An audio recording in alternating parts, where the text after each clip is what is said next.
नमस्कार, श्रीमती मोहरी देवी तापड़िया कन्या महाविद्यालय के YouTube चैनल में आपका हार्दिक स्वागत है। मेरा नाम है जितेंद्र प्रजापत और हम कंप्यूटर साइंस के final year BA final year के RDB में सब्जेक्ट को पढ़ रहे हैं, जिसके अंदर आज हम बात करेंगे कि डाटा डेफिनेशन लैंग्वेज क्या होती है और उसका परिचय क्या है और उसके अंदर कौन कौन से कमांड्स आते हैं।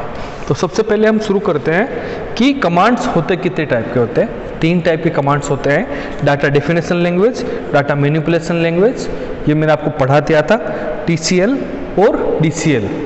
TCL DCL को अपन एक साथ बांध सकते हैं। अब हम बात करते हैं डाटा डेफिनेशन लैंग्वेज की कि इसके अंदर कौन कौन से कमांड्स होते हैं और उसको क्यों कहते हैं। इसको हम शॉर्ट में DDL कहते हैं। इसको हम क्या कहते हैं? DDL, data definition language. मैंने पहले भी समझाया आपको कि जो एक टेबल होती है उसके 2 टाइप होते हैं कि एक तो टेबल का होना कि किस टाइप की टेबल है ये। इसके अंदर जैसे यहाँ पर रोल नंबर आएगा, यहाँ पर नेम आएगा, यहाँ पर एज आएगा। तो ये तो एक तो टेबल हो गई। दूसरा टाइप की चीज़ होती है कि इसके अंदर डाटा क्या रहेगा, रोल नंबर 1 रहेगा, नेम राम रहेगा और एज 18 रहेगी। ये जो है चीज़ें वो अलग चीज़ें हैं। तो ये चीज़ और ये चीज़, ये 2 अलग चीज़ें हैं। तो ये क्या हो गई? इसकी डेफिनेशन हो गई, इसकी स्कीमा हो गई, इसकी स्ट्रक्चर हो गई, ये जो आप बात करें। और ये जो हुआ ये इसके अंदर की चीज़ें हैं। तो इनसे रिलेटेड कोई भी काम होगा वो हम DML में पढ़ेंगे, डाटा मैनिपुलेशन लैंग्वेज में पढ़ेंगे। और यहाँ पर रिलेटेड जो भी चीज़ें होगी, इस टेबल के स्ट्रक्चर से रिलेटेड जो भी चीज़ें होगी, इसको हम पढ़ेंगे DDL के अंदर। तो चलिए शुरू करते हैं और देखते हैं कि इसके अंदर कौन कौन से कमांड होते हैं। इसके अंदर पहला कमांड जो आता है वो आता है क्रिएट। मैं आपसे एक निवेदन करना चाहूँगा कि जब आप इस क्लास को सुन रहे हो, देख रहे हो, पढ़ रहे हो, तो आप प्लीज़ अपनी जो बुक है, ये वाली जो बुक है,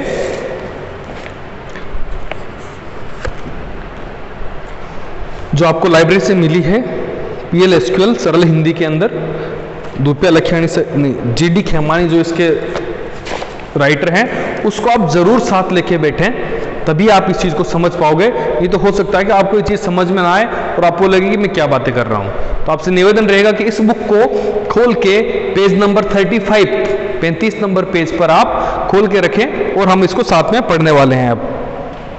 तो इसके अंदर क्या होता है? पहली जो कमांड है वो है क्रिएट कमांड। क्रिएट क्या होगा? अब मैं बात कर रहा हूँ DDL की, तो मैं एक बार DML के जो एलिमेंट्स हैं उनको मैं हटा देता हूँ। ठीक है, ये मैंने DML के कमांड जो हैं या फिर जो एलिमेंट्स हैं उनको मैंने हटा दिया। अब मैं यहाँ पर बात कर रहा हूँ, ये मेरे पास टेबल है, इसको मैं बोल रहा हूँ क्रिएट। क्रिएट मतलब बनाना। तो मैं क्या बनाने की बात कर रहा हूँ? मैं यहाँ पर टेबल बनाने की बात कर रहा हूँ कि मेरी टेबल दिखेगी किस प्रकार, किस टाइप का डाटा लेगी, उसको हम क्या कहेंगे? क्रिएट। इस कमांड का प्रयोग डाटाबेस में नए ऑब्जेक्ट बनाने के लिए किया जाता है। ऑब्जेक्ट मतलब जैसे रिपोर्ट बनाना हो गया, जैसे एक टेबल बनाना हो गया। इस प्रकार से जब कोई नया ऑब्जेक्ट बनाया जाता है तो डेटाबेस में डिक्शनरी स्वतः ही अपडेट हो जाती है। वो अपडेट कर लेती है कि अब मेरे अंदर एक नया ऑब्जेक्ट ऐड किया गया। इस कमांड के द्वारा विभिन्न प्रकार के डाटाबेस ऑब्जेक्ट बनाए जाते हैं। जिस ऑब्जेक्ट को बनाया जाता है उस ऑब्जेक्ट का नाम इस कमांड के आगे लिख दिया जाता है। जैसे कि टेबल बनाने के लिए क्रिएट टेबल और फंक्शन बनाने के लिए क्रिएट फंक्शन लिख दिया जाता है। वैसे तो हम इसका पहले से भी अध्ययन कर चुके हैं, मैंने आपको फोटो लगा के दिखाई थी, आप वो देख सकते हो। अदरवाइज इसके अंदर क्या है, इसका सिंटेक्स क्या है कि टेबल नेम हो जाएगा जो भी है, और इसके जो भी एलिमेंट्स हैं, जैसे कॉलम नंबर 1 इसका डाटा टाइप और उसकी डिफ़ॉल्ट वैल्यू, कॉलम नंबर 2 उसका डाटा टाइप और डिफ़ॉल्ट वैल्यू। ऐसे हम इसको, जो मैंने आपको पहले भी समझाया कि कैसे डिफाइन करते हैं, वैसे इसको हम डिफाइन करेंगे। तो एक हमारे पास टेबल बन के या फिर कोई फंक्शन बनाना है तो फंक्शन बन के हमारे पास तैयार हो जाएगा। उसके बाद देखते हैं कि इसके अंदर कुछ चीज़ें जो ध्यान रखने वाली चीज़ें हैं, जो इंपॉर्टेंट चीज़ें हैं, वो ध्यान रखने की चीज़ें क्या है कि टेबल का नाम अधिकतम 30 अक्षरों का होना चाहिए, उससे लंबा नाम नहीं चलेगा। ज़्यादा से ज़्यादा आप 30 अक्षरों की टेबल बना सकते हो।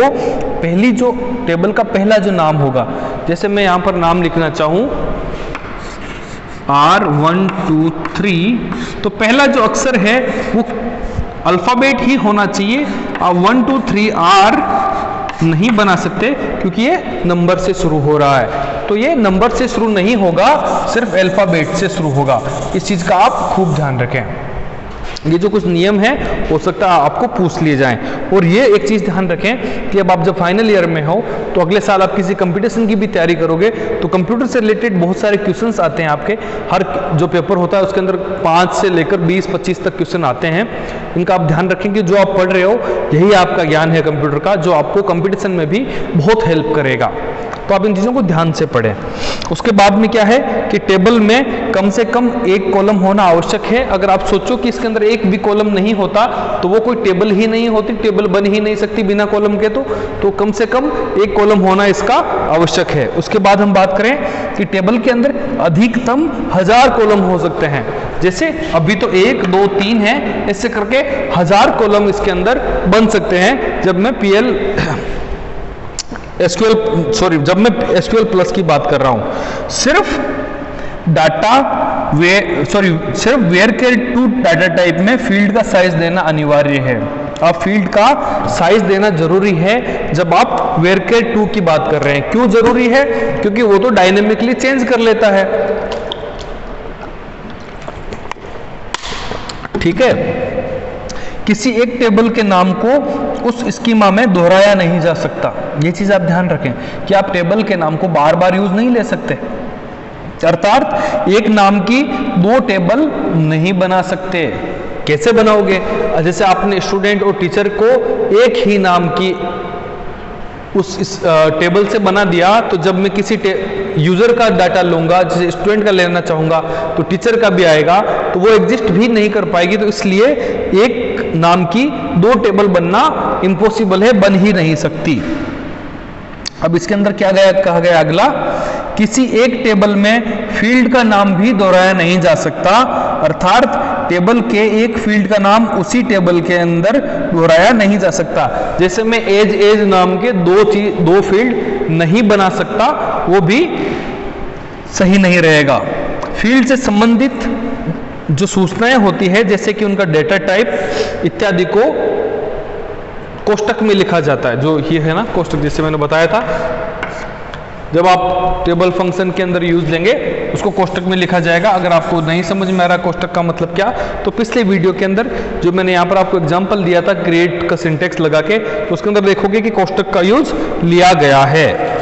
उसके बाद हमने एग्जाम्पल देखा था कि किस प्रकार से उसके अंदर क्रिएट का एग्जाम्पल दिया हुआ था। अब अपन बात करेंगे कि कंस्ट्रेंट्स क्या होते हैं। कंस्ट्रेंट्स क्या होते हैं? कंस्ट्रेंट आपको लगाने होते हैं जिनका यूज लिया जाता है।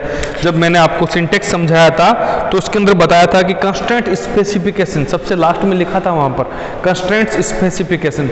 इसका मतलब क्या होता है, कितने कितने टाइप के कंस्ट्रेंट्स होते हैं और उनको यूज कैसे लिया जाता है, हम ये समझेंगे। तो इसके अंदर क्या होता है, सामान्यतः कंस्ट्रेंट्स को प्रतिबंध भी कहा जाता है। आप इसके अंदर रेस्ट्रिक्ट कर रहे हो कि ये आप काम कर सकते हो, ये नहीं कर सकते हो, अर्थात ये एक प्रकार के नियम होते हैं जिन्हें हम टेबल पर अप्लाई कर सकते हैं, लागू कर सकते हैं। कंस्ट्रेंट्स का प्रयोग किसी भी टेबल के फील्ड अर्थात कॉलम पर, फील्ड जो है ये वाले, इनके कॉलम पर हम जो कोई नियम है उसको लागू करवाने के लिए करते हैं। प्रत्येक कंस्ट्रेंट का डेटाबेस में टेबल डेफिनेशन के साथ संग्रहित होता है, स्टोर होता है। जो अपन टेबल की जो डेफिनेशन की बात कर रहे थे, जब हम टेबल क्रिएट करते हैं, क्रिएट टेबल करके उसमें डाटा टाइप देते हैं, तो लास्ट के अंदर उसको कंस्ट्रेंट को स्पेसिफाई करते हैं कि ये प्राइमरी की है, ये फॉरेन की है, यूनिक की है, ये नल नहीं हो सकता, या फिर चेक करो कि इसके अंदर 10 उसकी मतलब साइज 10 है कि नहीं है, इन सब चीजों के बारे में।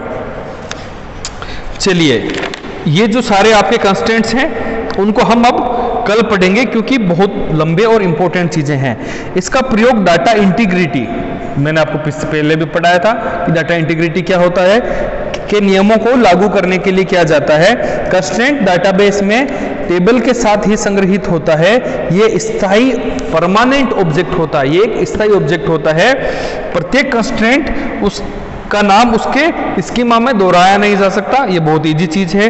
अर्थात एक ही नाम के दो कंस्ट्रेंट नहीं हो सकते, जैसे एक ही प्रकार के दो फील्ड नहीं हो सकते तो फिर कंस्ट्रेंट कहां से हो जाएंगे, ठीक है। उसके बाद इसलिए प्रत्येक कंस्ट्रेंट को अलग नाम दिया जाता है। कंस्ट्रेंट का नाम प्रयोगकर्ता द्वारा कंप्यूटर सिस्टम द्वारा भी दिया जाता है, या तो आप जो यूजर है वो दे देगा या फिर कंप्यूटर अपने आप दे देगा। इसलिए यह भी कहा जा सकता है कि कंस्ट्रेंट्स का नाम देना वैकल्पिक है, क्योंकि कंप्यूटर अपने आप दे देगा अगर आप नहीं दोगे तो। यदि कंस्ट्रेंट का नाम प्रयोगकर्ता द्वारा दिया जाता है तो ऐसी स्थिति में कंस्ट्रेंट को लिखते समय कंस्ट्रेंट शब्द लिखना आवश्यक होता है। आप लिखोगे उसके अंदर स्पेसिफाई करोगे कि कंस्ट्रेंट प्राइमरी की, कंस्ट्रेंट फॉरेन की, कंस्ट्रेंट नॉट नल, ये नल नहीं होना चाहिए, ये सारी चीजें होती है। ओरेकल में 5 प्रकार के कंस्ट्रेंट उपलब्ध है, जो कि प्राइमरी की हो गया, फॉरेन की हो गया, नॉट नल हो गया और चेक हो गया। ये अलग अलग टाइप की जो चीजें हैं वो इसके अंदर आती है। ये कंस्ट्रेंट्स कौन से होते हैं ये हम कल पढ़ेंगे, और कल ही आपके ये पढ़ेंगे कि डुप्लीकेट जो टेबल है वो कैसे बनाई जाती है, एल्टर कैसे किया जाता है, उसके बाद में ड्रॉप कैसे किया जाता है, ट्रंकेट क्या होता है, और रीनेम टेबल को कैसे किया जाता है। ये जो सारी चीजें मैं आपको बता रहा हूं वो सारी की सारी इसके स्कीमा से रिलेटेड है, इसके स्ट्रक्चर से रिलेटेड है, इसके अंदर के डेटा से इसका कोई मतलब नहीं है, कोई लेना देना नहीं है। जैसे हम नींव बनाते समय, जैसे आप एक चीज सोच के देखो कि आप अपना घर बना रहे हो, तो घर में आपने जैसे ही आपने ये जो नींव खोदते हैं तो आप नींव वैसे वैसे ही खोदते हो जैसा आपको घर बनाना होता है। जैसे आपको पीछे 2 कमरा, इधर एक रसोई बनानी है, तो आप यहां से शुरू से खोद के चलोगे, यहां से आप खोद के चलोगे ताकि आपका घर उसी तरीके से बन पाए। स्कीमा ठीक उसी प्रकार की चीज है कि आप सभी चीजें डिफाइन करोगे कि इसके अंदर आने वाला डेटा किस प्रकार का होगा। जैसे हम यहां पर नींव खोद के तैयार रखते हैं, ठीक उसी प्रकार हम यहां पर अपने स्ट्रक्चर को डिफाइन करते हैं, हम अपने स्कीमा को डिफाइन करते हैं कि हमारा डेटा इसके अंदर किस प्रकार का आएगा और किस प्रकार का हम इसको यूज लेंगे और किस प्रकार ये किसी दूसरी टेबल के साथ इंटरेक्ट करेगा। अब आप RDBMS पढ़ रहे हो तो एक टेबल दूसरे के टेबल के साथ, एक डेटाबेस दूसरे डेटाबेस के साथ भी तो इंटरेक्ट कर रहा है। उस सिचुएशन में किस तरीके से आप इसको कंट्रोल करना है, डेटाबेस को किस तरीके से सेटल करना है, वो चीज का ध्यान कौन रखता है? Database administrator.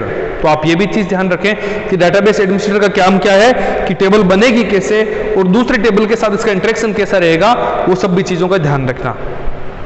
मैं ऐसा करता हूं कि आपको एक क्लास में सब समझ में आया होगा और कल से हम सारे कंस्ट्रेंट्स और DDL के दूसरे जो फंक्शन हैं उनको हम यूज लेना सीखेंगे। बने रहिए हमारे साथ। इस वीडियो को लाइक कीजिए, शेयर कीजिए, सब्सक्राइब कीजिए। अपने स्वास्थ्य का खूब खूब ध्यान रखें। धन्यवाद। Take care.